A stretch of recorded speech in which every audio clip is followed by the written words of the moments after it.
Welcome to Half Full. Thanks for joining Joe Fulford on. This show is sponsored by Carpet Direct of Dame. Welcome to Half Full and a Cup of Joe with Joe Fulford. The show that's always overflowing with optimism and caffeine. Joe's got his game face on and his coffee cup full, ready to dive into the world of football. From the Florida Gators to the Tampa Bay Buccaneers and beyond to college and NFL football, Joe's got the analysis, the insights, and the passion to get you pumped up and ready for the game. So sit back, relax, and fill up your cup with Joe. And now from West Des Moines, Iowa, here is Joe Fulford.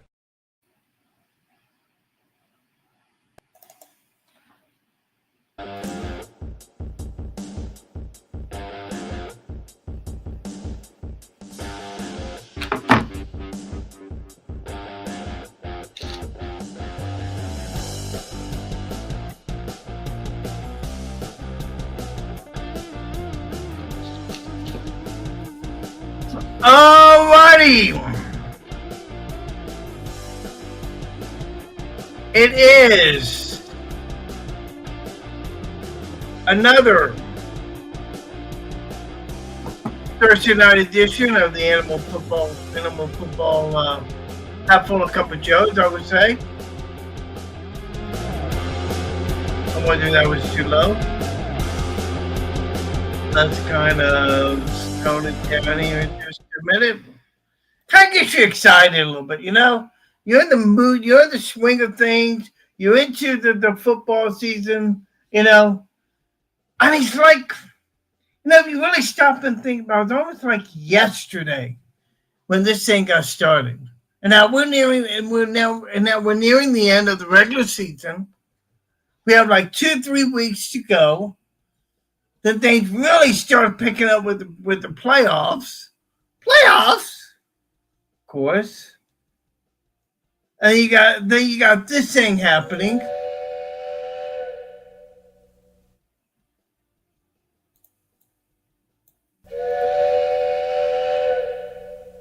I mean, it's like, you know, it's like, when's it gonna stop?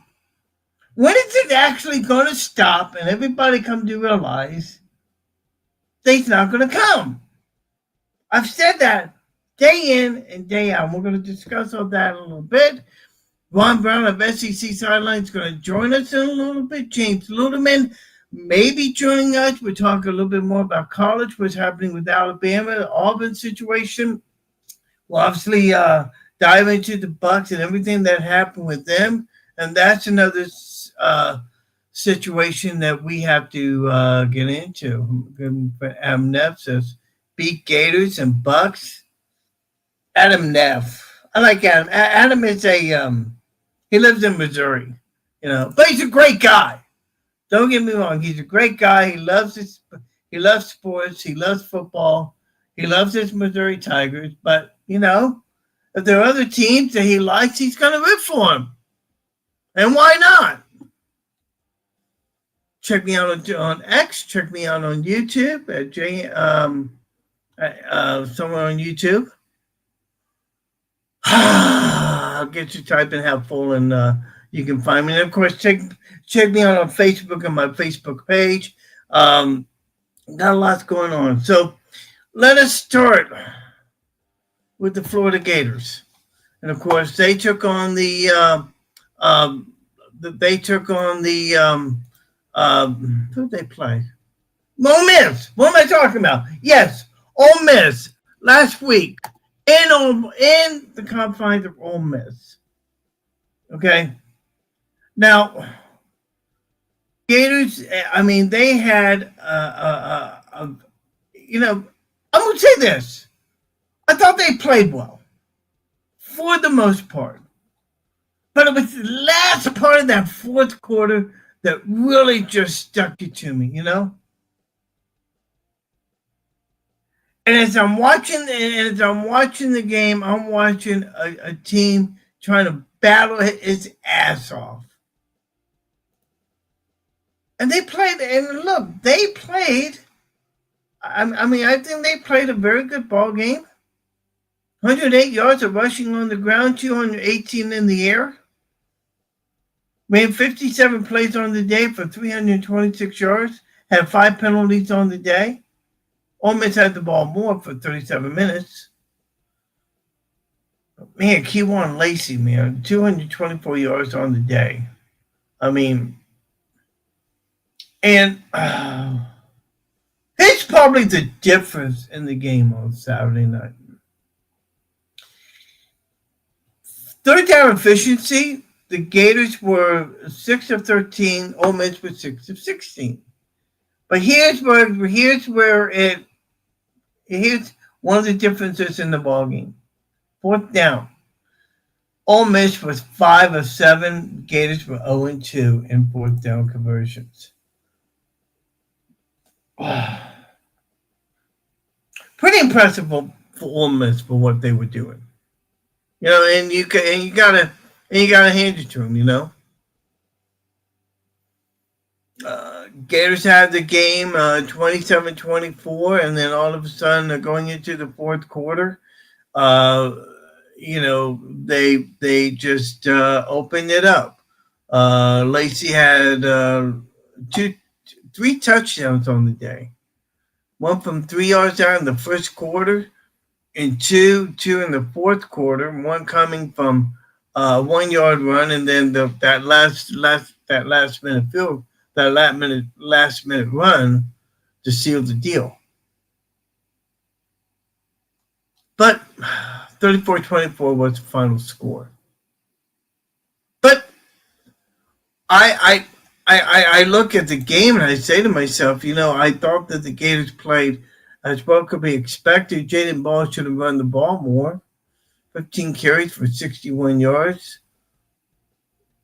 Michael Sturdivant, 2 catches for 62 yards. He scored a touchdown. Aiden Mizell, 3 of 14. And Hayden Hansen, 2 for 5 yards.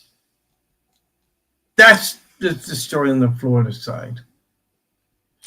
Now, we can, let's see here. Ron Browne's supposed to join me in a minute.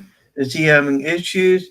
He's going to join me here in just a little bit. He's kind of running a little bit late. But you look at it, and it's like, what do the Gators need to do to win a ball game? And I think that Billy Gonzalez is doing as well as he can. But the defense, a team that has been there for such a long time, and has been the major plus, has only had a bad couple of games. Now there's conversation brewing about the fact, you know, maybe it's not Ron Browne, but the defensive coordinator for the Gators, Ron Roberts. Is he kind of like doing Billy Gonzalez in? I mean, before reports coming out that Ron Roberts has been upset that he didn't get the interim head coaching job. And he's kind of slacking a little bit with the defense. Now, I don't know about all that. I don't know. I don't know if that is true, but it could be, you know.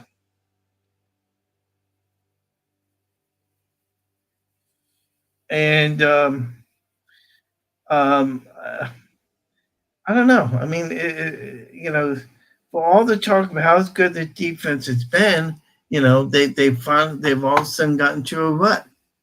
Now, they are hurting as they take on Tennessee this week in a game this coming Saturday night. This coming Saturday night on ESPN. That will be a 7 o'clock game Eastern. No, I'm sorry, 7:30 on ABC. Florida actually has a national televised game Saturday night against Tennessee.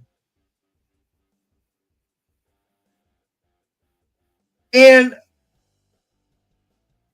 I got be honest with you. I'm looking forward to this game. Tennessee and Florida has always been a big rivalry. We all know that. You know that. There are reports coming out today that Josh Heupel may be on the chopping block. We don't know that for sure, but we've heard reports that a buyout for Josh Heupel has been presented. Now, whether that happens or not, that's going to be an interesting story. But as far as the search for the head coach of the University of Florida, let's go ahead and bring you up to speed on what exactly is going on as of this hour. Now, we can tell you that Ole Miss and the athletic director for Ole Miss, they have both sat down and have had conversations. What those conversations are about, we have no idea. We can also confirm tonight, Half Full Cup of Joe can confirm tonight that an ultimatum has been given to Lane Kiffin that he must decide his fate by the Egg Bowl. For those who don't know what that is, that's when Ole Miss meets Mississippi State in what they call the annual Egg Bowl. Kind of like what Florida State meet. Okay, it's kind of like a game like that. Okay, and by the way, that'll be next week, and we don't know what time that game is going to be.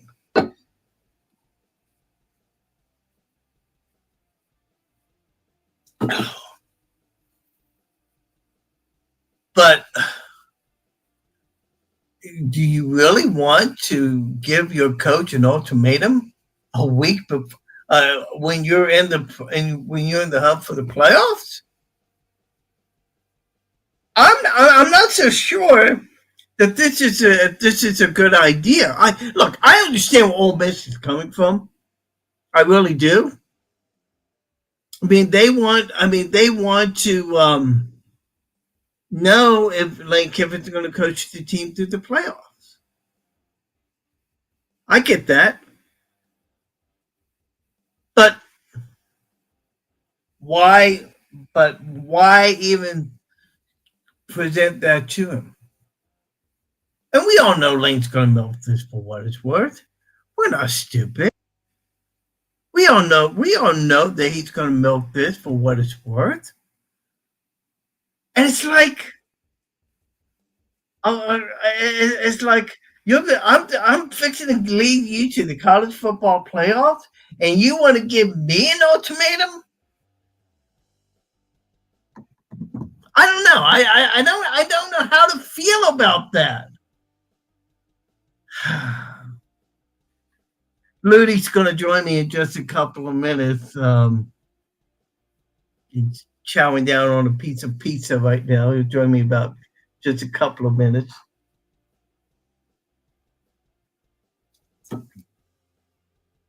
Ludy probably wants to give me a bunch of crap, you know. I mean, at the beginning of the year, we had Alabama losing to Florida State. Everything was like down in the dumps, you know. And then they bounced back. And they're now they're in the hunt for the college football playoff. Latest poll came out. I haven't even had time to look it over. I do know that South Florida, who lost last weekend, they're now the hunt for the playoffs. And that's another situation altogether, too, because we don't know what's going to happen without a Golish. Okay? We have no idea. But no. Take that pizza away. The meat's going on TV on my show, will you? Take the pizza away. Good Lord. Oh, gosh. I pay these guys a lot of money to come on to my show. What they do, they want to eat pizza. What the heck's wrong with them? I will say I had Italian food earlier from a great restaurant, you know. Oh, James Ludeman joining me here on this edition of Half Full and Cup of Joe. How are you? A couple of things. First off, I've never been paid. So if you've been paying me, I don't know where you're sending that money because I haven't Oh gotten Lord, anything. I got to figure that But out, man. I got to but find out what's going on secondly, there. I didn't even not even eat pizza tonight, bro. Pizza Oh, wasn't even on the menu tonight. I can't eat that stuff anymore. oh, oh, Apparently, I they, have to not be bad anymore with food. So we're, oh no. trying something new. It's been a while. It's been ages since we have talked. How you doing? Uh, Before we go on any further talking about the Gators, let's talk a little bit about Alabama football. I gave you a lot of crap about them losing to Florida State, but this just in, they're in the hunt for the college football playoffs. Yeah, they are. I was watching earlier today. There was a radio host, or he does a show. His name is just escaping me, but he does a thing called Contender or Pretender. And Yes. one of the things that I saw in there is that Alabama was listed, and he has them as a contender. Listen, look, it has been an up and down season, as we all know, for Alabama, losing to Florida State in week 1. Last week, Oklahoma, Ty Simpson still threw for over 400 yards. I mean, you gotta look at this, no pun intended, as half full, right? It you can look at it one of two ways if you're an Alabama fan or if you're a college football fan. You can look at the Oklahoma game last week and say, okay, this team is very, I think the radio host put it as two-dimensional, and they have zero running game. Their defense has looked, even in the games that they've won, their defense has not always looked the best. I don't think we've had that one, staple win. Georgia was a good game, but it was still close, where the Yeah. defense has played particularly well. So, I look at this and say, well, are they a contender for the playoff? I think they still get in. They have Auburn this weekend on the road. That's going to be a tough one, obviously, to match up the Iron Bowl, of course. It's a big-time game. So, listen, you win that game, you get into the SEC championship, you probably play Texas A&M at this point, who's just dominating. By the way, craziest comeback in college football I've ever seen. 35-0 at halftime. And for them to come, or 30, I think it was 31-0 at halftime. I think it was 31-0. Yeah. Yeah, you come back in that game, and that was the most incredible second half of college football I think I've ever watched. I have never seen a team blow a 31-point lead like that. You obviously saw it in the Super Bowls, 28-3. Like, that was pretty crazy. Yeah. This is a full-blown, like, you have Texas A&M on the ropes, and you got knocked out. That's insane to me. How college football is just, it's unfair. It really is. I am watching that. I am watching that game. By the way, he's James Littleman, usually the Animal Half Full Cup of Joe, coming at you on this edition of Half Full Cup of Joe. I'm sitting there watching that game, and I'm trying to figure out who was the opponent that they were facing. Yeah. All I remember, it was Missouri, wasn't it? Yeah, wasn't it Missouri? No, wasn't Missouri. Because Eli Drinkwood, because that would have been the bigger story. Wasn't Missouri. I'll find out who it is, but I'm looking right now. Yeah, I honestly thought that South Carolina. That's right, South Carolina. Yeah, South Carolina. It was South Carolina. They had him up 31-0, and then all of a sudden, I don't know what happened, but Shane Beamer's team, for some shocking reason, they just blew it. And if there's any reason why South Carolina may lose their coach, that may be the reason for that. More on that in just a little bit. But, I mean, is that the greatest comeback in college football for 2025? I don't know. I don't know what's going to beat it. It may be the best college football comeback ever. I'm going to be honest with you. I have been watching this game since I was a kid. I have never seen a team blow a 30-point lead. They were actually up 30-0 at half, and they lost 31-30. So I have never seen a team, South Carolina, just dump. And it wasn't even like they were, like it was a fluke here and there. No, South Carolina dominated A&M in the first half. I mean, dominate. They were They throwing did. all They kinds were of killing picks. them. Texas A&M couldn't get their offense going. He threw, I think, 3 interceptions in the first half. Came back out after halftime, and I don't know what was said. But the coach even said before they went into the locker room on TV, he said, we're going to play better in the second half. And I don't know if he even thought that they would come back like that. But, hey, listen, that's what, to me, separates the good teams from the great teams. You can win through adversity. And I think if you're a Texas A&M fan, normally this time of year you're dreading it because this is usually when things start to go downhill for them. They're good for the first couple months and then they slide. There's none of that. Like, the offense is great, the defense is great, and that's the difference between them and Alabama. You know, Alabama has flashes of greatness. One week the offense will be good, the defense will be terrible. One week the defense will shine, the offense can't do anything. So that to me, to your original question about Alabama, like, I look at this and say, I don't know what to expect from this team. They have to win against Auburn. That's all there is to it. Let's get in. It was actually 30-3 at halftime. 30-3 at halftime. Okay, so that was the halftime score, and then South Carolina reeled off 21 points in the third quarter, then 7 points in the fourth quarter to win the game. And Lenoir Sellers, 15-30, 246 yards. But how about Marcel Reed? 22 of 39, 439 yards through 3 touchdowns on the afternoon. And they did not get much from the rushing game. It was mainly from the passing game. And you're sitting here thinking to yourself, this is why Texas A&M is the number 3 team in the country. There's an argument they could be number 1. I really do believe that. Listen, Ohio State, I'm not taking anything away from Ohio State or anything. I'm really not. Listen, you got an Ohio State team again who's always just seemingly at the top. Listen, and I can't take anything away from Indiana either because they have played very, very good football in that conference. But after that game against South Carolina, I know they're unranked and a lot of people want to give them a hard time, but to come back like that, and even listen, Lane Kiffin said it too. He said, if you're going through the ranking system, how in the world is Texas A&M going to be number 3? There's just absolutely no way that happens. So, listen, the ranking system is what it is.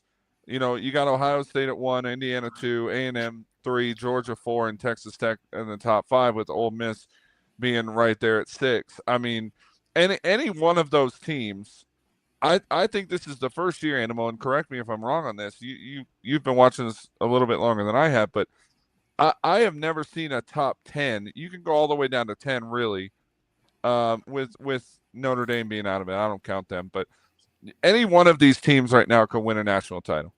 Any one of the teams in the top 10 could win the title right now. Like, that's how good this top 10 actually is. I know a couple of them have 2 losses. You got Alabama with 2 losses, Notre Dame with 2 losses, and Oklahoma. But any one of those top 7 right now, if they played for the national title, could win it. Any one of them. I actually believe that looking at, let's review who we have in the top.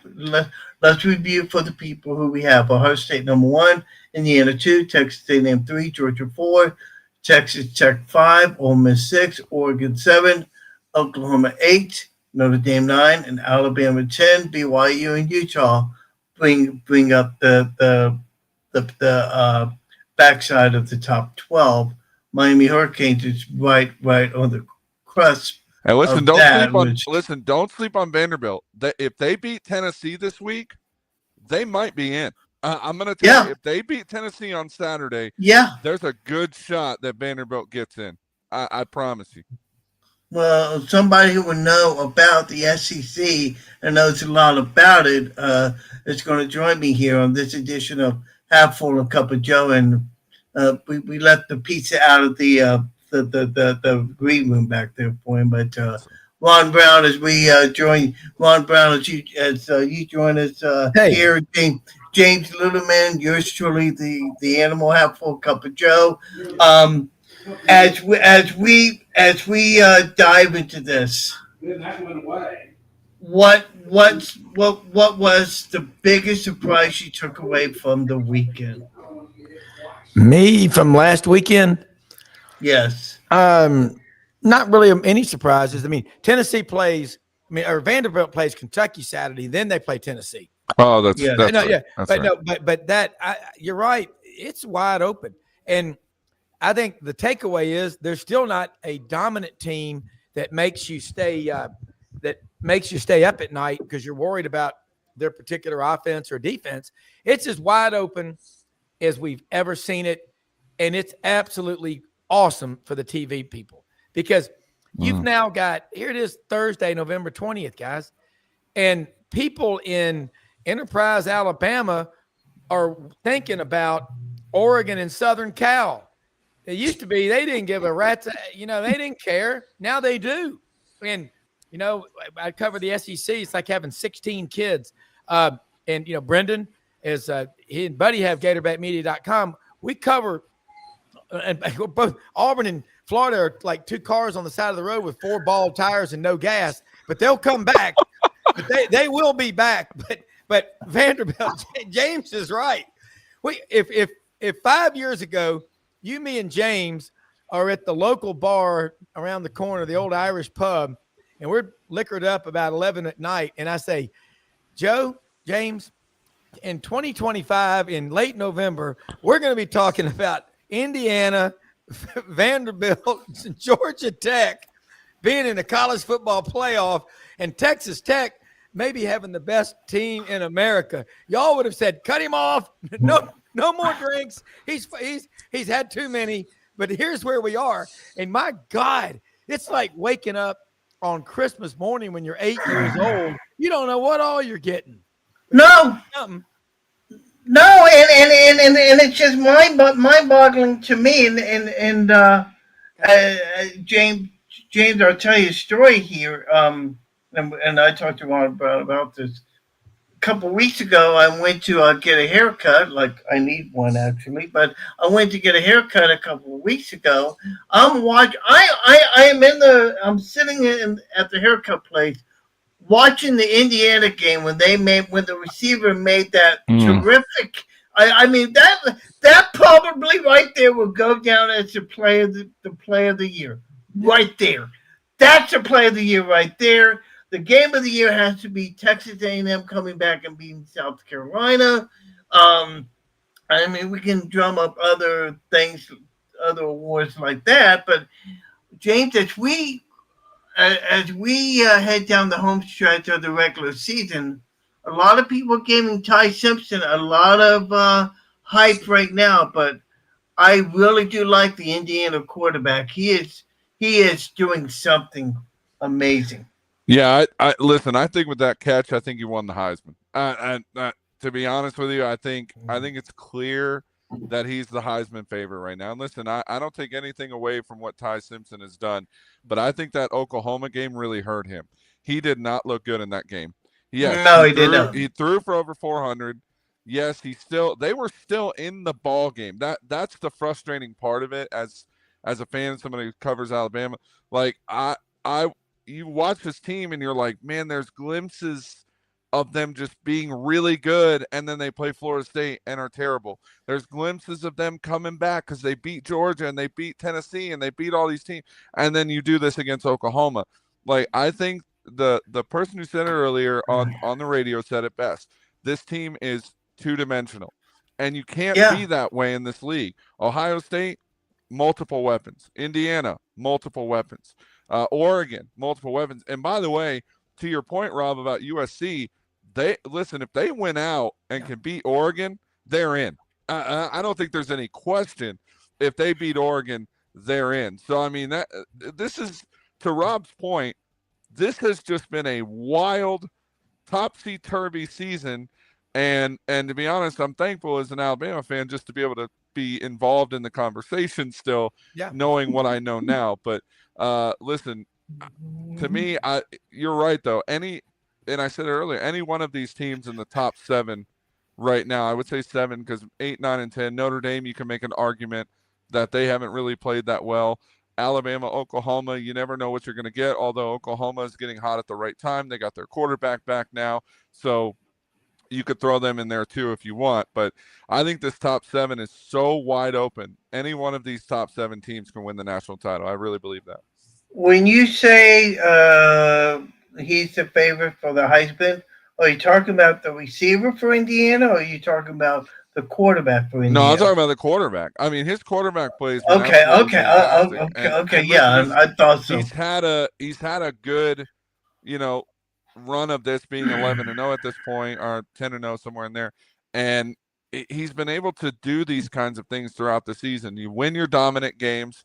They got Purdue this weekend on the road. Definitely going to be a tough place to play, but Purdue's not who they used to be years ago. So it should be, ideally, although it's college football, you never know anymore, it should be a pretty easy win. And then they can go to the conference title game where they'll play Ohio State. And then we'll really see if Indiana's for real.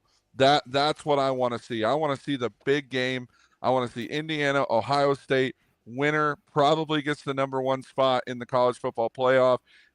And the loser, I mean, even if Indiana were to lose, I still think they get in just based on what they've done. Yeah, I have no doubt about that. Ron, why don't you piggyback on that with your comment? I agree with James. I mean, Indiana's in, and Fernando. Oh yeah. Chuck Oliver calls him Fernando Heisman Doza. He's from Miami, and he was at Cal. Yes. And he and Jaden Ott was the running back at Cal that transferred to Oklahoma. But I don't think he's even broken a sweat this year because he said, "I'll let y'all know when I'm ready to play." That's going over like the Hindenburg.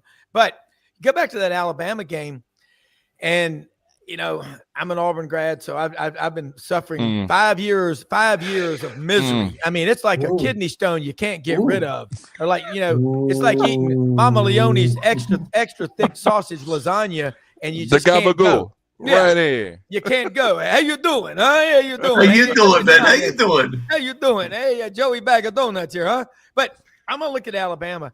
Ty Simpson's a damn good quarterback. And you think about, we have a lot of guys like on our show, coaches, and Pete Cordelli and Ellis Johnson will tell you, Dave Bartu, College Football Matrix, the SEC teams right now, take Nick Saban's team in 2020. They would grind into sawdust, this Alabama team.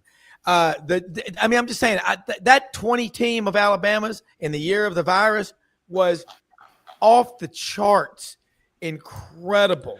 And then quick point on that. On that. I actually covered the team that season for Tide 100.9 Radio in Tuscaloosa. Okay. I went to the Rose Bowl in Texas, in Dallas. Oh my God! When Derrick Henry, or not Derrick Henry, it was Najee. Najee jumped Harris, over the defender. I was there. The whole press box went, oh, and when you're in the press box, like, you don't show any emotion in there. I learned that. You can't. But when he jumped over that guy, everyone, oh, like a whole way around.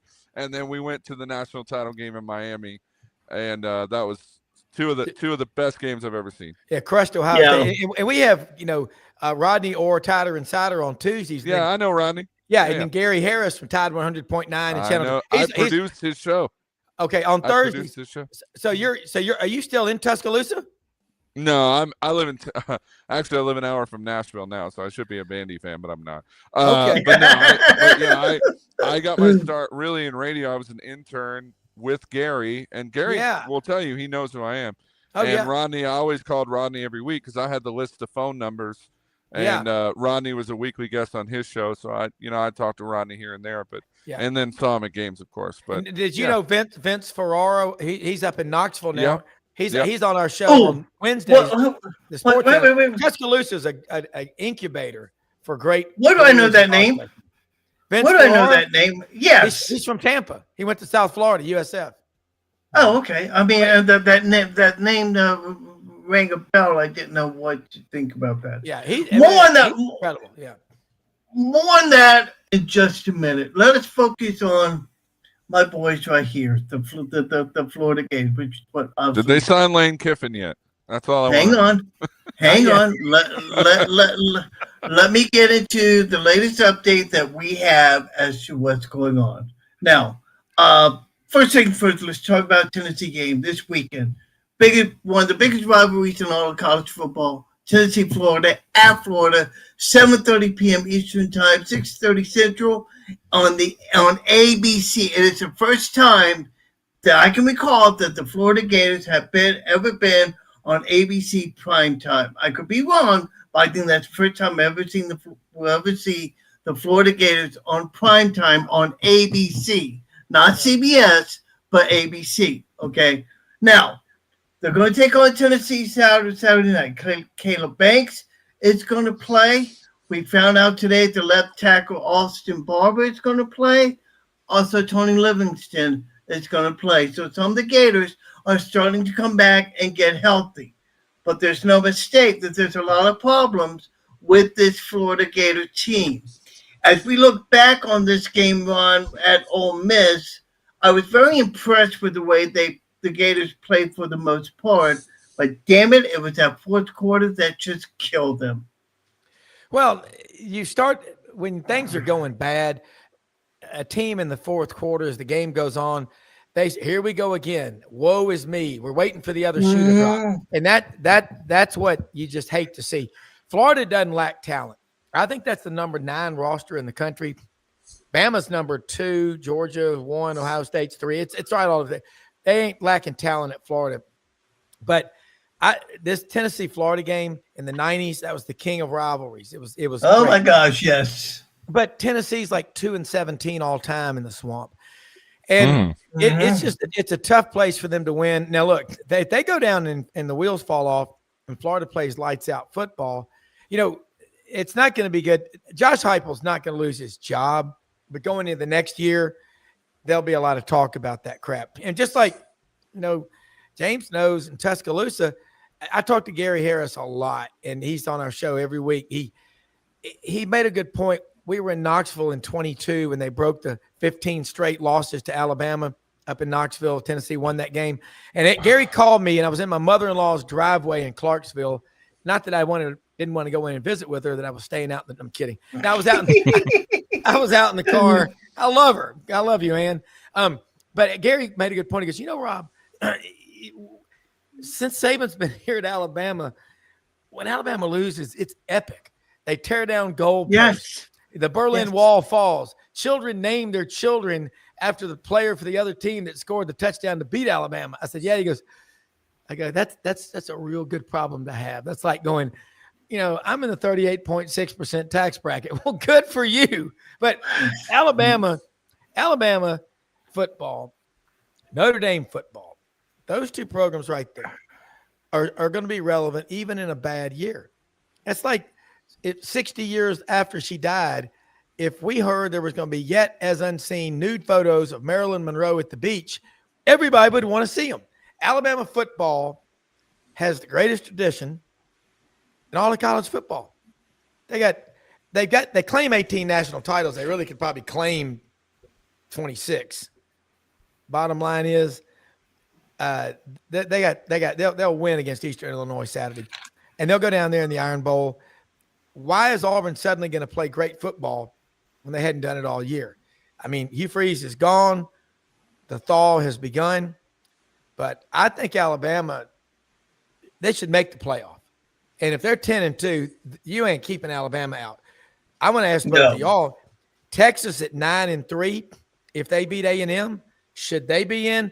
And I'm just going to say this. There's 30 million people that we know of in the state of Texas. Having all those TV sets has nothing to do with them getting in. What, anyone? No. Not at all. No. I don't think Texas should be in. They lost to Florida. They lost to Florida, and I mean I think.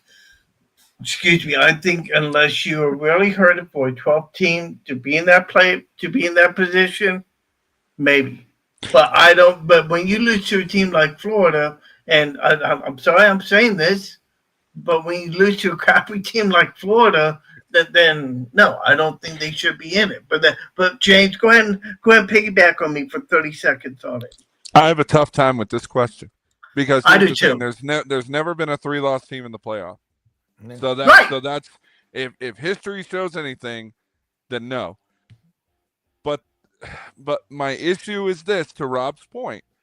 You have Arch Manning, and if they find a way to beat A&M and with Arch Manning and that Texas conglomerate that they have over there, I don't know how you keep them out. That's the 3-loss thing. I get that. That was a lot of that, though, is when we only had 4 teams. Yep. So now you've expanded the field.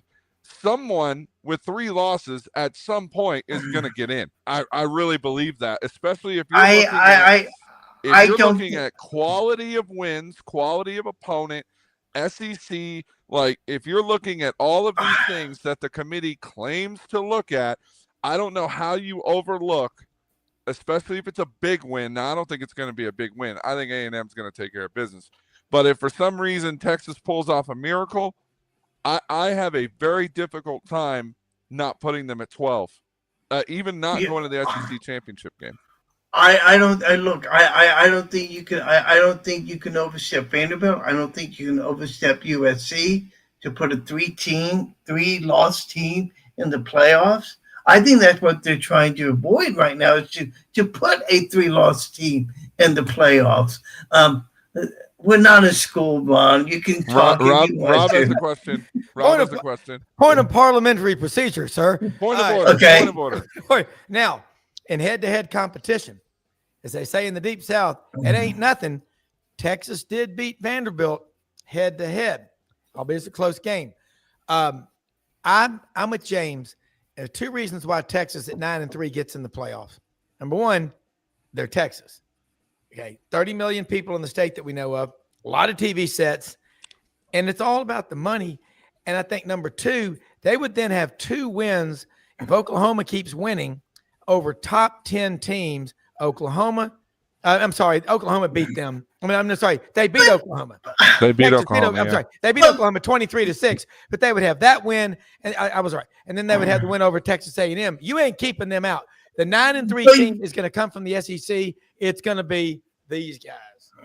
But I don't think you can do that, because if you put a 3-loss team in the playoffs, you're setting a very dangerous precedent for future playoffs. But that's just me. You guys have your opinions. That's fine. When it comes out, my opinion is they need to just expand the playoff to 24 anyway. Yeah. I don't think it needs to be 12. I do too. Just have a 24 team or a 25 team. Let do 24 versus 25 as a play-in, and because here's the thing, bowl games, and this is a side note, but bowl games don't mean what they used to mean. No, they don't. If you're a top 25 team, why would you want to play in the Cheez-It Bowl? Like, this is exactly. Wants to play in that. No, I agree. Make it. Listen, 12 is a lot. I'm not going to lie to you, but I think if you're really wanting inclusion and you want the playoffs and the bowl games to mean something, then I think you just expand the field to the top 25, let the bottom 2 play in, and then go from there. That's how you make money if you're college football too. Here's my point that I think should be very important. I don't think you can overstep a USC. I don't think you can overstep a Vanderbilt. They win their games. I don't see how you can knock them out of the playoffs. Well, if USC beats Oregon, then yes, I think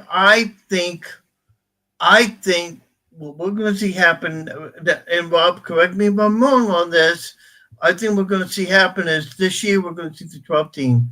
Next year it's supposed to be 16, but I think the year after that, I think we go to 24, and I think that's the way they're going to set it up. Now, it's just me. I don't think we see a 3-loss team in the playoffs, but I don't know. I mean, but look over my shoulder. This is my map made by my friend Barnwood Brenda. She carved that out of Cyprus. You can't even scale it. It's just the way. Look how big Texas is, just blotting out the sun. I mean, it's like who were those? But that's not what this is about. But I don't. It is what it's about. Unfortunately, no, I think for the college football playoffs and the playoff committee, they need to be mindful They're I'm not gonna choosing be. the best team. Well, if they no, if okay, they were okay, mindful, I'm wrong. if they were mindful, Alabama would be above Notre Dame. Like no, that's my biggest gripe with the ranking right now. There is no reason Notre Dame should be above Alabama right now. None. Zero. None. What Zero. quality win does Notre Dame have? None. Where do they play? In some random, hey, I'm going to just stay over here as an independent. No. Independence doesn't work in politics. It doesn't work in the college football playoff. That's the problem I have. I don't trust the committee to make good decisions. That's the problem. That's where I'm at with it. Okay, I think I can agree with you on that point. Well, hey, let me say, James is right, and I hope, man, this is I hope you're back on next week when I come on. This is fun because I'm in Memphis, and you're somewhere in Middle Tennessee, Tullahoma, Lawrenceville, Lewisburg. I don't know where you are. Shelbyville. There you go. Yeah. Home of the Tennessee walking horses, my friend. Yeah. Yes, sir. I had a client who owned the most famous Tennessee walking horse in history in Savannah, Tennessee, and he built this ginormous barn, and it was so beautiful. And he goes, but I don't allow horses in there. I go, why? He goes, because they'll mess it up. But he had the most famous walking horse, his grave out in front of the thing. It was incredible. So anyway, what James and I are trying to say, Joe, we're not trying to attack you, but a 9-3 Texas team is swinging a big stick because they are Texas. And you, again, my map, you can't even avoid on the map. Texas is just, they need their own map. It's like, remember it used to be Oklahoma and the Seven Dwarves and the Big Eight. And then Bob Devaney came in 1962 from Wyoming, the cradle of coaches west of the Mississippi, Miami of Ohio, east of the Mississippi. Fred Akers came from there, Pat Dye, a lot of great coaches. But Texas at 9-3, you ain't keeping them out. And remember, and I'm not saying that there's any possibility that they bump into each other at the country club in Highland Park, in Dallas, in that swanky neighborhood. And the Texas guys are going, well, we did get 2 top 10 victories, and they want to be invited out to the ranch, to go hunting. Trust me, Texas is it's a freak show. It's like the bar scene in the original Star Wars movie, man. You are not keeping them out if they're 9-3 with wins over Oklahoma and Texas. The Florida loss, what did we say earlier? Andrew Dice Clay, hey, forget about it. It's not going to matter. It's they kept bias, yeah. But to your point, to the counterpoint of that quickly, okay, they kept out Florida State. And that is where I look at this and go, I could definitely see Texas getting in, but then I look at a team like Florida State who dominated everybody. Now, granted, their strength of schedule is really what ultimately did them in, and people want to say, well, it's SEC bias. No, it's not. It's strength of schedule bias. The ACC is terrible. Who did you beat? Clemson's not good anymore. Miami's a choke job.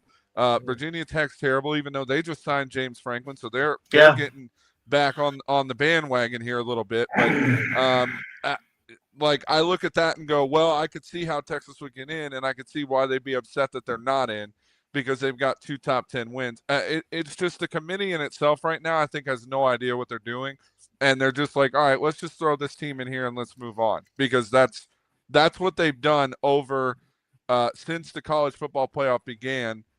We see these teams not get in, and we're like, well, how did they not get in?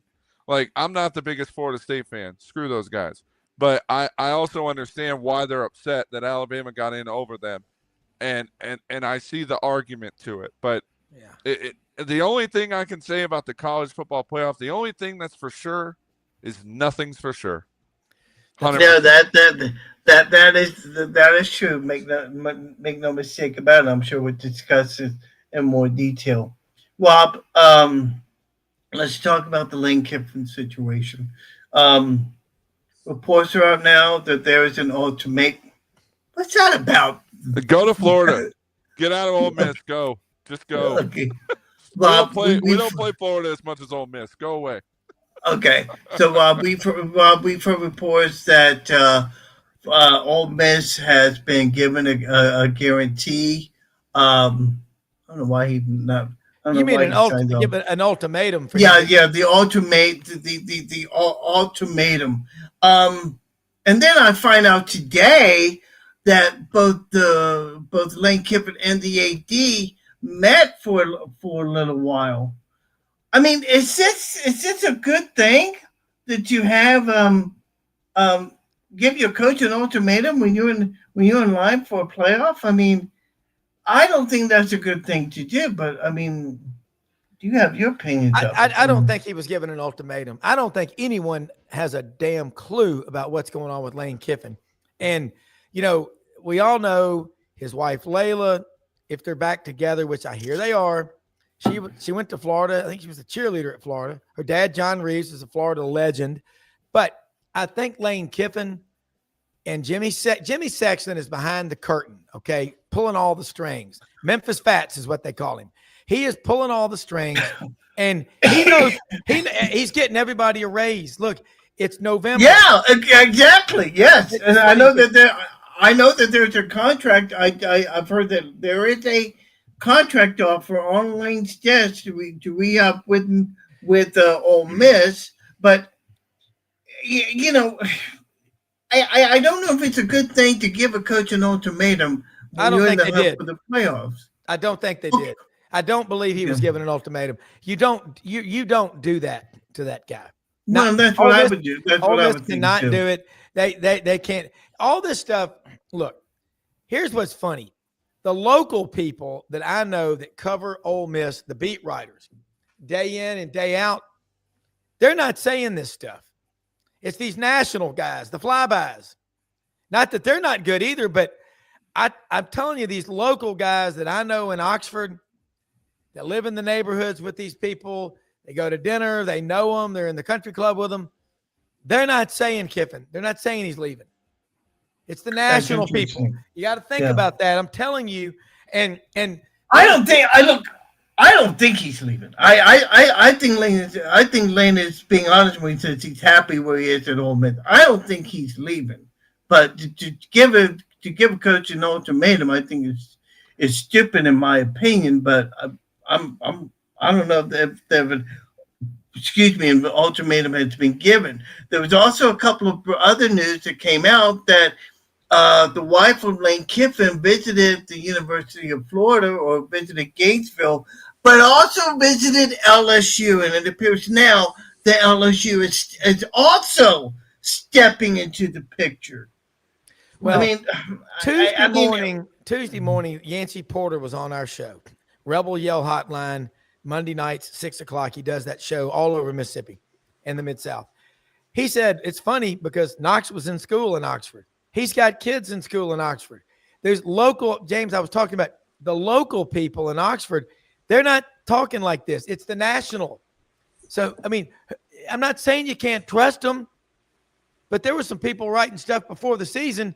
Is Texas the new Alabama? And I was like, no, they're not. And these are good writers. People get all giddy and caught up when they get around what they think is shiny and new and sexy. But I'm not – if Yancey Porter tells me I think Kiffin's leaving, I think he's leaving. Yancey hadn't told me that. I'm texting him right now. But now there's stories that John Summerall, the Tulane coach. There was a call there. Yeah, come on. I was with one of his his very close friends at dinner last night in Little Rock who knows him really well. I mean, I'm just going to tell you, he knows him very well. And you know what? You know who a great fit is? A guy that can win at your program. And you know what? Yeah. If a dog will bite, he'll do it when he's a pup. James, you know it. We all know it. If a coach is making stupid mistakes the first year and he's still making them, they can't count players in year 2 and year 3. They got a bad hire. It's time to move on. He might be a nice guy. He might even sit next to you at church. Good for him. But he can't coach football. Got to move on. And I'm with you. There's a story right now in The Athletic. Can Virginia Tech ever win again? Well, they got James Franklin now. That guy can coach. Yeah. Look, I'm with James. Make that playoff 16, 24. God almighty, if you don't think the regular season matters in basketball, why did they have – when Auburn and Alabama were number 1 and 2 in basketball last year at Coleman Coliseum, that's the biggest sporting event in basketball history in that state. I mean, the regular season matters. You've got Bruce Pearl now, Stephen Pearl, and Nate Oates. I mean, those guys are friends. They know what this is doing for the state of basketball. The regular season matters. If you don't do well in the regular season, forget about the postseason. I'm with James. Make that playoff bigger. Fan bases, there's 30 fan bases right now that think they can make the playoffs. It's better than the old cabal we had with 2 or 4, and everybody else was just, y'all go outside. You can't come in and play. You can't play with us. You don't, you're not good enough. I think the future of college football, as crazy as it is, it's just going to get better. Too much is never enough. I love it. Yeah, I agree. The John Summerall deal. There was a report that he had an interview with Florida Gators, but the deal is that Florida canceled the interview.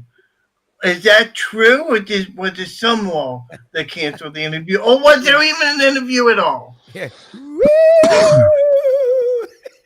That's why I'm Rod Serling in the Twilight Zone. I mean, James, are you old enough to remember the Twilight Zone TV show? Yeah. Yeah. I was more of a Tales of the Crypt Keeper kind of guy, but yeah, I remember Twilight Zone. Yes.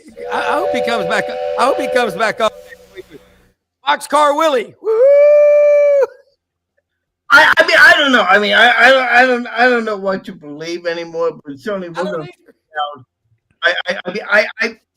I don't think Lane comes. I truly don't. No, hold on though, Rob. I'm gonna tell you the same thing I told Lauren Meadows. Yeah. Number 1, you get Lane Kiffin. If he ain't available, I'm going after John Gruden. I'm telling you.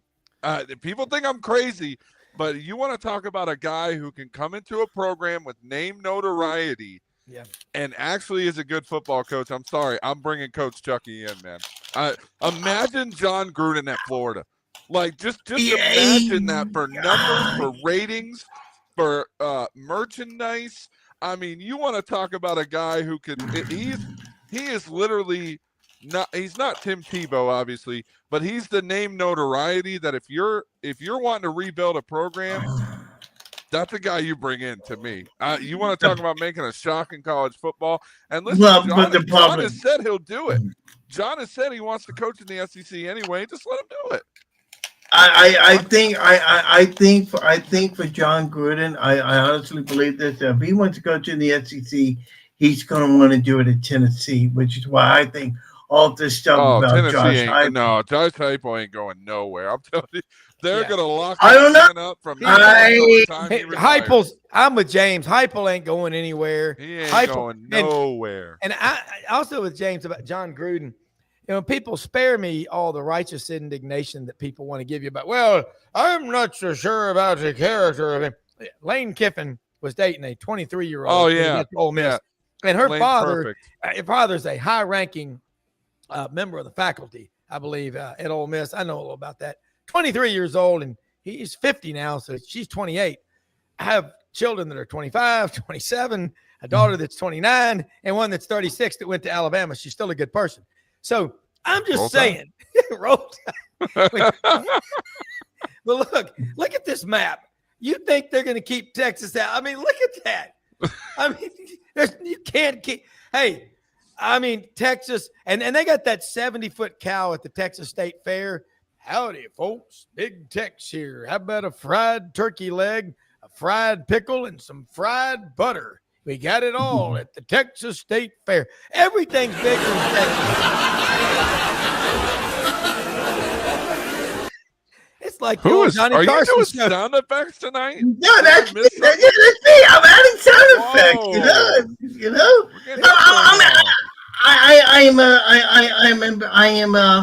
I'm enhancing a little bit with this show. I love it. This is like the old Letterman show. Remember when late night TV was funny? Ladies and gentlemen, Paul Schaefer and the band. This is fun. Yeah, Hey, that's what I do, bro. That's what I do. You know, big games. I mean, let I can tell you really like that. You know. Well, I heard obviously the train whistle, and I'm like, "What is happening right now?" I haven't Boxcar been here. Willie. I Remember haven't been Boxcar on Willie? the show since you started these You enhancements. So don't. Listen, you have to understand the lane train. Okay, you Yeah, gotta yeah. understand it. Okay, all right, come on, guys. You gotta get with the flow of all this. You know. Yeah. I still think, and I'll say this, I still think Lane Kiffin next season will be the head coach of Florida. I really do. I know there's a don't lot of know. people. I don't know. I know locally, to your point, Rob, I know locally a lot of people aren't on that bandwagon right now. I still think, I don't think LSU's in the picture. I think LSU's a mess with their AD situation and the governor and all that stuff. I wouldn't go near that right now if I'm a coach. I know. If I'm a coach, I'm not touching that job until they figure stuff out. But I'm telling you, if you want a program that has, they're not Alabama, but they're still Florida, right? It's still Florida. It's the Gators. It's tradition. Yeah. It's Gainesville. And if I'm a coach like Lane Kiffin, look at what he's done at Ole Miss. He took Ole Miss from basically a bottom feeder into one of the top programs in the country now. So, I mean, if you're looking to rebuild, I don't think you're going to find a name out there that's bigger than Lane's. I really don't. Well, here's interesting. The Buddy Martin show just tweeted out, they're going live here in a minute, that Lane Kiffin is no longer the betting favorite to be the new Florida coach. See, and James, James made a lot of great points. Here's what's going on. The stuff about Summerall coming out. Now is that damage control? We don't know what's going on, okay? We're all trying to guess what's happening, and people are speculating on other people's speculation. That's where we are, because this is true. What I was with a guy that does coaching searches last night at dinner and today for a meeting and at lunch with him. He said nothing ever leaks. It doesn't leak. It just doesn't get out. So we're pontificating and speculating, but it sure is fun and it's entertaining. And you know what? And you know what? When people hear that report about Lane no longer being the favorite, you know what they do? I mean, that's exactly what they do. They scream, you know? I mean, it's just crazy. So that's why you need to watch the Buddy Martin show right here, tonight and see what that's right. It'll be that's fun. Right. I do think this. I think Florida, I'm with James, that 269 SEC championships across all sports. The closest competitor is Georgia with 151 all-time athletic department. I mean, it's the greatest athletic department overall in the SEC history. Are you on Buddy's show tonight, by the way? Not tonight. No. But okay. I mean, I'll come back on that. Next Thursday will be Thanksgiving. Yes, and I'm thinking about doing a Tuesday show. So if you could join me, that'd be great. I could do Tuesday because I'm on with Lauren at 8, but you at 7. We could do that. Absolutely. Yeah. Yeah. So get James back on here. Get James back on. He's cool. I know. James is great. He's got his headphones off. And we're going to talk. And I'm doing my show on Tuesday night since it's Thanksgiving week. So if you want to join me, James, you're more than welcome to.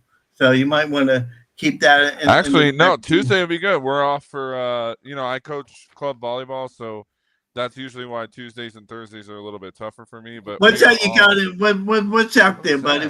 These are all the sides you can get at my friend Allie B's Deli and Bakery in Marion, Arkansas. Sweet potato casserole. How about this one?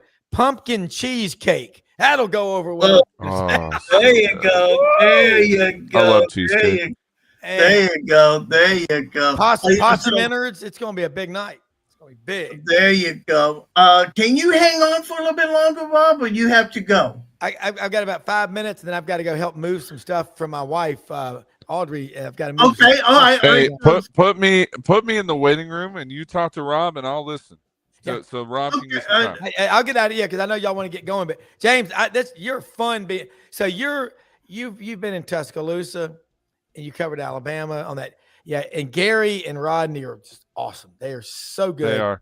And my friend Mary Turner is an attorney down there in Tuscaloosa, is the Turner Law Group. She's fantastic. We bring her on the show with what's going on in Alabama. At some point, that trial for the basketball thing is going to happen. So I don't know. Yeah, where that's that happened. Well, That's wild, man. That is the wild. I'll tell you more about well, that. I need to get your number. But Yeah. this is Well- fun, man. This is great. Thanks for having me. well. Hang on just a minute then. All right. Well, we got you on real quick, James. Auburn is in search for a head coach. What are you hearing about them? Who would want to coach there, first of all? But second of all, I did that for Rob. I don't blame. And honestly, though, it's kind of a joke, but it's also kind of true. It's not the same situation as the LSU or Florida job in a sense of these are two big name programs. Auburn's still a big name program. Whether people want to believe that or not is your own opinion. To me, I haven't seen, and Rob would probably know a little bit more than I do because I don't obviously actively, pursue Auburn stories. But I think the biggest thing is, and the big thing for me, if I'm a coach, if I'm any coach right now, looking at these vacancies, and there's more than just these three, obviously, that are out there, or are going to be out there, I should say. A guy like Alex Golish, I know has been kind of talked about at Auburn. I don't mind that, but if I'm Alex Golish, I don't go there. I think I give myself another year with USF. I think he's doing some really good stuff. They're getting ready to open a new stadium on campus, which is huge for that school. So if I'm Alex Golish, I'm riding the wave one more year. I think you saw some glimpses of how good USF can potentially be. Yeah. They've gotten good recruiting numbers. The state of Florida, you can recruit inside the state of Florida and get 5 stars and 4 stars. Even 4 stars are solid in the state of Florida. But I know Alex is doing more than that. So I know his name's been talked about at Auburn. But if I'm Alex Golish, I don't pull the trigger on that. I think I stay one more year with USF, see where we're at when the dust settles. People know his name now. And that, I think, is what plays in his favor. All these coaches, if they know your name, then you are somebody who has basically control of what you want to do, similarly to what Lane does. Lane doesn't have to leave. Lane can stay at Ole Miss and be perfectly happy, and they would be a top 10 team every year. He doesn't have to go anywhere. And to follow up for Ole Miss too is also probably in that same corner. But as far as Auburn goes, I don't really know who they would get. I know Alex is the name that I've heard. No confirmed report on that. Again, we're just speculating on the speculation, to Rob's point, but that definitely is a name I have heard within the Auburn program. And one other thing to follow up on the Alex Golish thing, I can tell you that he met with the new AD or CEO of athletics today in a behind closed door meeting. No word what was said about that, so we'll follow that story. Well, it could be one of two things. It's either, hey, I'm staying. I know. I know. I don't think he's staying though. I don't think. I do too. I do too. Rob, stuff. I think you got to stay one more year. What are you hearing? I mean, you're the Auburn boy. I'll go in the waiting room. Yeah, no. What I do think with Auburn, I wouldn't be surprised if John Summerall didn't offer the job. And I think, but DJ Durkin, the defensive coordinator, if he leaves, the defense goes with him. I'm told that by people that know Auburn that work. So what do you do? Offer him $3.5 million to stay as defensive coordinator? I think John Summerall will be a great coach. I do too. At Auburn, he understands. He knows the state of Alabama. He's from Huntsville. Went to Grissom High School. He is a guy that is so good at connecting with his players. He coaches them. He develops them. He won't be able to bring his staff as they are now to Auburn. He'll have to bring some other guys that have been on the group of 4, power 4 level. But I think John Summerall is the most likely to get the job. The Lane Kiffin thing, I'm digging and digging and digging. But again, it's all geography. Up here, no. Down there, yeah. But here's the thing you got to remember. You can win anywhere now immediately. Exhibit A, Indiana. Exhibit B, Vanderbilt. Exhibit C, Georgia Tech. I could go on and on. But look, you could. I'll be ready to come back on Tuesday. So thank you so much for having me. Yeah, thank you very much. And fix that lighting for next time. I know. My battery just went out. I'll fix it. All right, buddy. Rob, thank you very much. And happy Thanksgiving. I put my thanks number. again. Hey, I put my number in the studio chat. I don't know if you saw Yeah, that. yeah. I'll give it. I'll Send send it to it you to later. me. I'll Yeah. call you in the morning, James. Thank you so much. All right. That'll work. Thank you, James. Rob What a Brown guy. joining me. What a He guy, is. by the way. I I've love seen Rob. him before. I've never actually talked to him. Like, dude knows his stuff. I like that. He's funny. Oh, I love Rob. He is fantastic. You ready to talk some NFL football a little Let's bit do here? it. Okay, let's do it. And we talk about the Tampa Bay Buccaneers. For the hang back here for just a second, buddy. For the Tampa Bay Buccaneers, they travel to the confines of where did they go to? I forget, Buffalo, to take on the Buffalo Bills this past Sunday. They lost in a heartbreaker game. It was not the kind of game that everybody was wanting for this Buccaneer team. I'm trying to find their stats. Hang on just a second because I got it. First of all, we can tell you the injury report about the team because they're still hurting a little bit. Jamel Dean did not practice, nor did Hassan Reddick. Ben Brenderson, the guard, with the hamstring, he was limited. Mika Abuka, he's limited. Bucky Irving, he's limited. More on that in just a couple of minutes. Tristan Wirth, he's limited. But the other guys are Graham Barton, Dan Feeney, Chris Godwin was at full practice. Luke Gedeke was at full practice. Baker Mayfield, who had a slight injury, he's back. And so the team is ready and willing as they get ready for their game coming up this coming Sunday night as they will take on the Los Angeles Rams in SoFi. It'll be on Sunday Night Football. You can see the game on NBC. Now, let me do something here real quick because I want to try and pull up some numbers from the game. And as James Ludeman comes back on and joins me, I don't know what to make of the game on Sunday. I mean, I thought the Bucs played as well as they could, but man, there was every time when we saw Levante David at his worst. Sunday, I think, was it. Yeah, he looks like he's definitely lost a step, and that hurts to say that. And listen, it may have just been one bad game. I can't sit here and just say Levante is playing where his age is at this point because he's had other good games this year. It's one bad game. But listen, I'm going to say this, and Ryan Clark was on ESPN First Take this morning, and he was asked, are the Bucs Super Bowl contenders? And his answer was so just incredibly smart. And the quote that I took from this, and they quoted this on ESPN First Take, if Todd Bowles defensively can't figure out a way to stop the big play, this team cannot compete with the top of the NFC. And he is absolutely 100% correct on that. The problem I have, and listen, I am very much, and I was on Peter Blake's show on Sunday after the game. I called in, and he knows I have no love lost for Todd Bowles. I don't think he's the head coach to lead this team to a Super Bowl. And his question to me is, well, who do you get, right? And that's always the response question. But here's the thing, and this is what a lot of people want to lean on. Well, we've won division titles.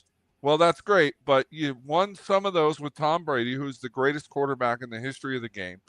You won it with Bruce Arians, who's one of the greatest coaches of all time, by the way. You won it with, and then you had Baker Mayfield come in. Okay, great. You won the division title with Baker. Fantastic. You won it in a division. The first year Baker did it, he had to win it in the last game. Last year he won it before that, but it's a terrible, terrible, terrible, terrible, terrible division. So I am saying it just like this. This game is 100% on the head coach, Todd Bowles, who is also the defensive coordinator. Yeah. And he's got to figure no this doubt. out. Otherwise, I'm going to tell you exactly what's going to happen. They're going to win the division. Maybe. And then on top of that, they'll go to the first round of the playoffs and they'll lose.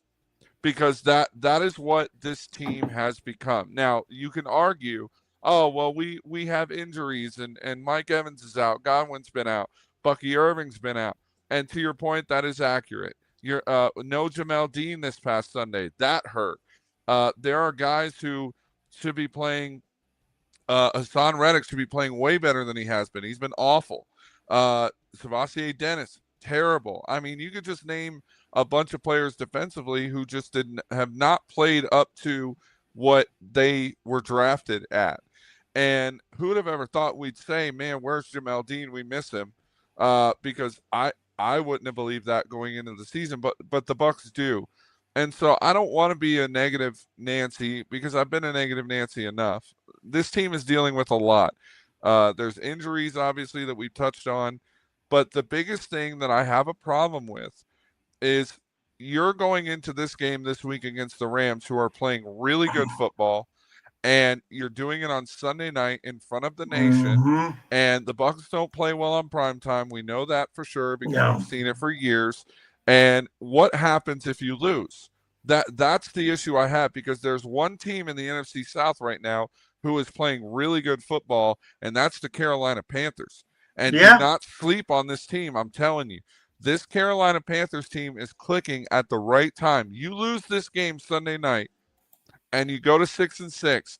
I'm telling you, they may still win the division. I still think the Bucs have the talent to win the division, so don't take this the wrong way. But I'm telling you, if they slip up, and chances are, I think, Animal, they're going to lose this game. I really do. I just have a bad feeling. This is not a good feeling I have right now. No. Now the rest of the schedule after this is manageable. There's winnable games. You still have the Saints left. You got to play Carolina twice. You have and the Falcons once. You still have an opportunity to do well and win this division. Yes. But are we going to put them in the same conversation as the Eagles, the 49ers, who granted they beat the 49ers, but they didn't have everybody. Now they're starting to get healthy and they're starting to bounce back. The Rams, Seattle even, barely beat Seattle. So, you look at the top teams in this NFC right now, and I look at the Bucs and go, yeah, the Bucs will get the 4th seed and go to the first round and have a home game. But are they going to be able to handle the Eagles again? Are they going to be able to handle Seattle or Green Bay, for instance, even though they've looked up and down as well? I just look at the NFC and I say, unless Todd Bowles starts to figure this out defensively and stop giving up 400 yards a game, and granted it's Josh Allen's and he's incredible, but are you going to do the same thing with Matthew Stafford? Like, I don't trust Todd Bowles. That's my problem. I don't hate the guy, but I don't trust him. I have no trust in this coaching staff at all right now. He hit 317 yards against the Buccaneers defense is what what Josh Allen threw Sunday afternoon. Yeah, but he had like 4 touchdowns rushing. I know. You cannot contain this man. You cannot contain him. No, but let's put this into some interesting context.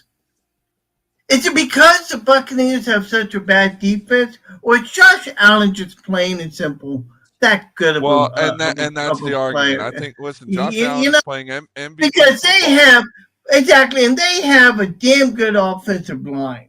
They did. So here's what I'm going to say. Here's what I'm going to say to that. It's all about physicality, and when you talk about physicality, I don't think the Bucs were up to it, especially in that 4th quarter. Well, they haven't been though. Like, that's the thing. Like, the last 3 games, I know. The last 3 games, we haven't been physical at all. The Patriots came in and whomped us. No physicality on defense against them at all. And the thing about it is, Drake May looks good. Well, and the thing about it, I know they just came off a bye a couple of weeks ago, and they still looked like crap. I'm sorry, but they do. Well, no. You know why? You know why that happened, though? And Todd Bowles is terrible after bye weeks. I can't remember the official stat. I know J.P. Peterson talked about it. Todd Bowles is terrible after the bye week. But the problem I have is you gave these guys the entire week off of the bye week. He gave them the week off. That is lack of preparation. That's what I'm saying.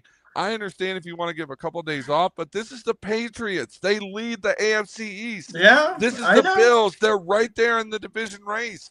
These are 2 top AFC teams, and you're giving these guys a week off. Like, why? Like, there's no I'm sorry to be so animated, but it's just that kind of stuff. It's great. But the thing is, it's the difference between good coaching and bad coaching. That's what we've Yeah. seen the last 2 weeks. The Patriots coach, Mike Vrabel, great coach. Did great things in Tennessee. His last season in Tennessee, the manager, GM couldn't figure out what she wanted to do. He left, and now we're seeing how good he is. Last week, you get Sean McDermott, great coach, guy who's winning.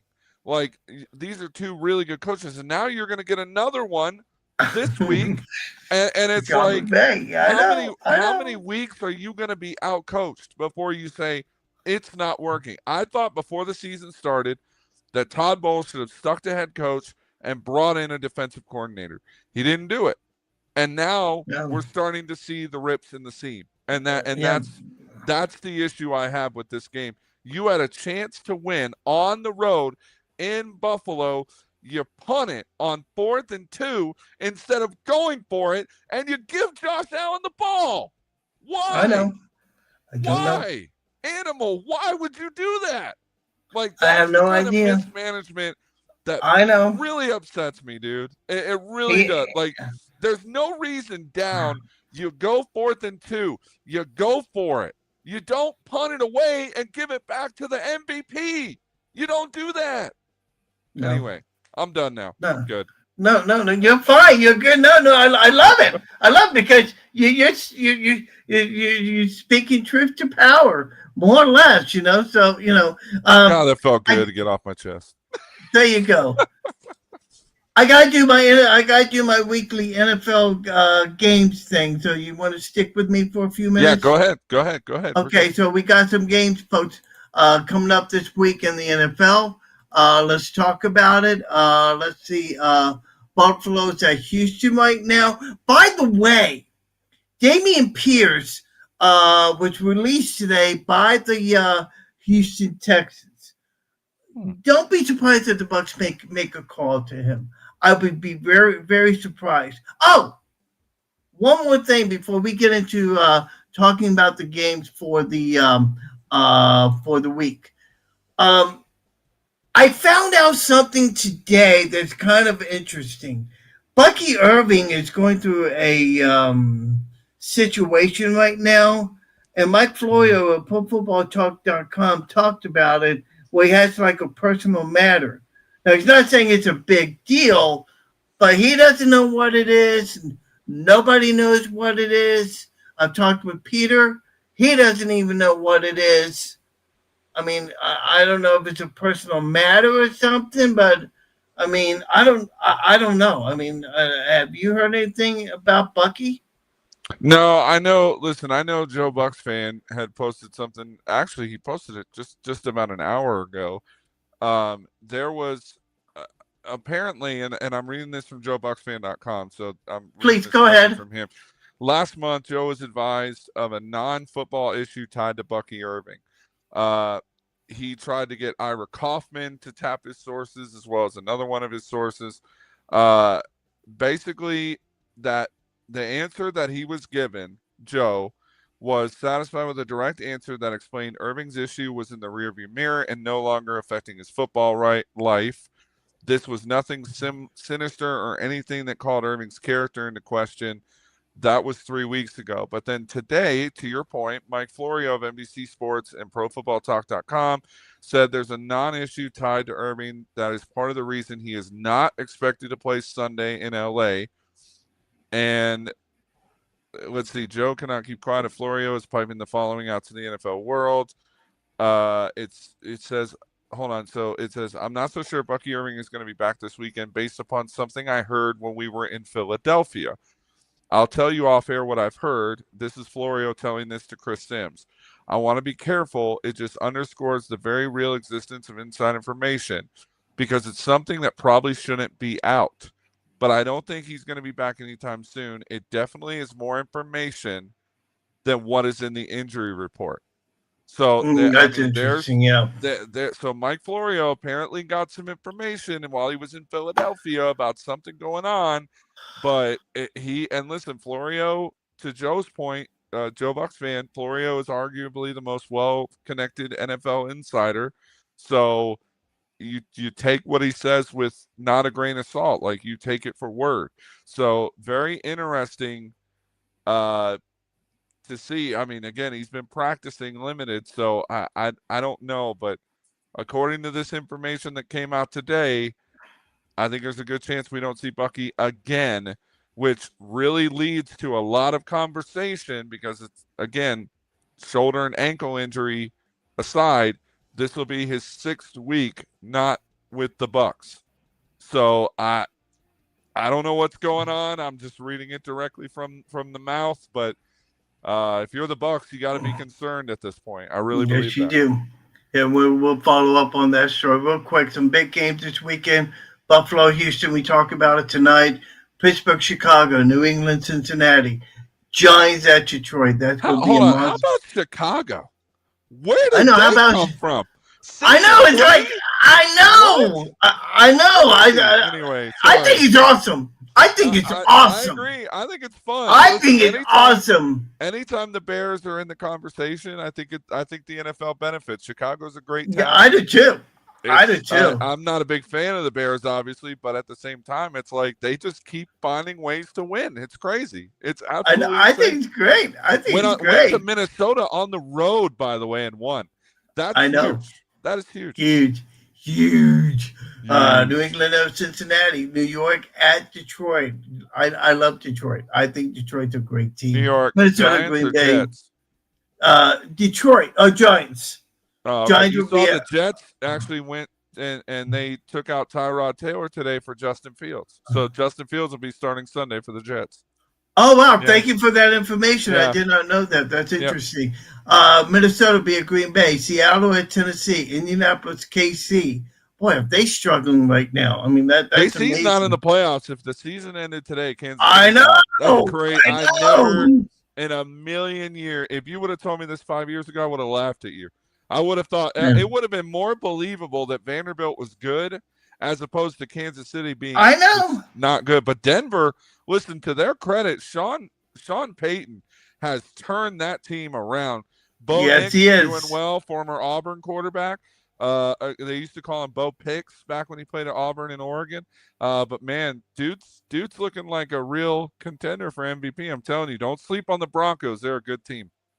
New York at Baltimore. It's Cleveland at Las Vegas. Jacksonville, Arizona. Philadelphia, Dallas. That's another great game.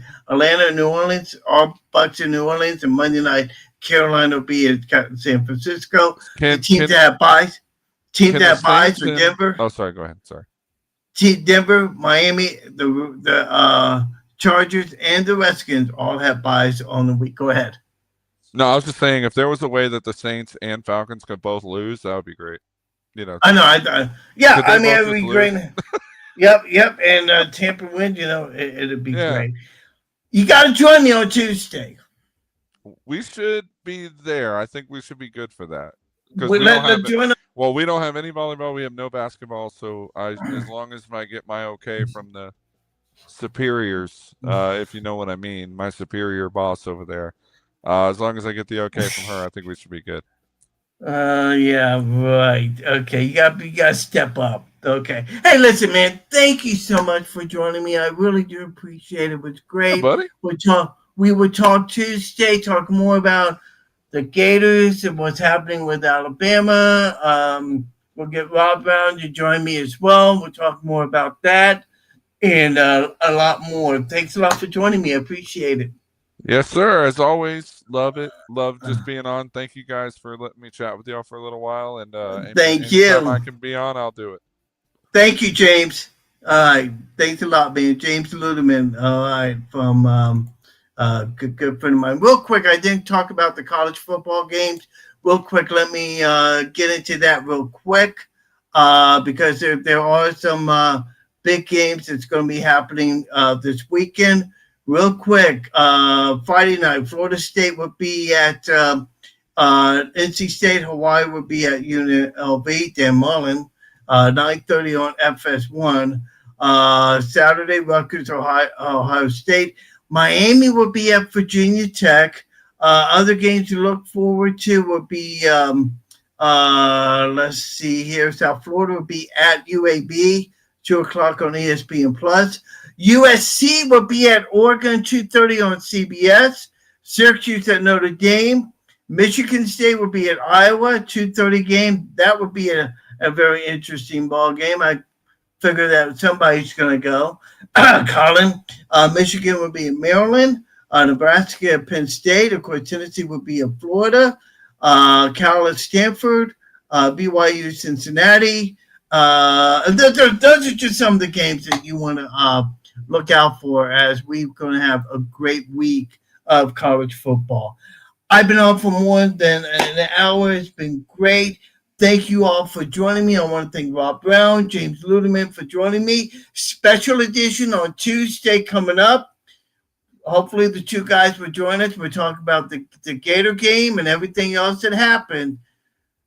Y'all have a great weekend. Enjoy yourselves. Have fun. As I always like to say, if you're not a Gator, you're primed to be Gator bait. Thank you very much. Y'all have a great weekend, and go Gators. Thanks for joining Joe Fulford on Half Full and a Cup of Joe. Don't forget to tune in next time for more football talk, analysis, and fun. Follow us on social media to stay up to date on all things Half Full and a Cup of Joe. And remember, always keep your cup half full and your team spirit full. See you next time.